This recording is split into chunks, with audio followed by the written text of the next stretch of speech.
Hey everyone so काली थिला पवित्र बाहुड़ा यात्रा एंड बाहुड़ा यात्रा सह सह आमर घर प्रतिष्ठा भी थिला सो से काली राति ही आम मैंने सब प्रिपेरेसन राति 10टा लगे करदे आज सकाल सकाल पूजा स्टार्ट कले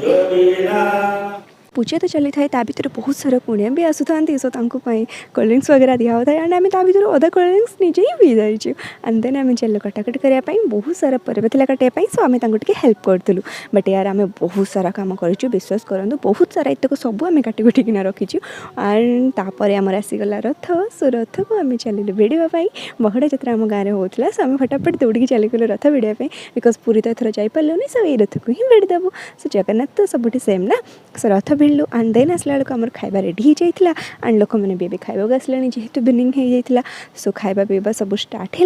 आम चलू ए ब्राह्मण खाइबे फर्स्ट देन आसबे लोक मैंने खाइबा सो लोक मैंने तो खाई गले एंड बाधार आम भी खाई पी के शोई पड़ू सो वीडियो मुझे शूट करने को भूली जाइए।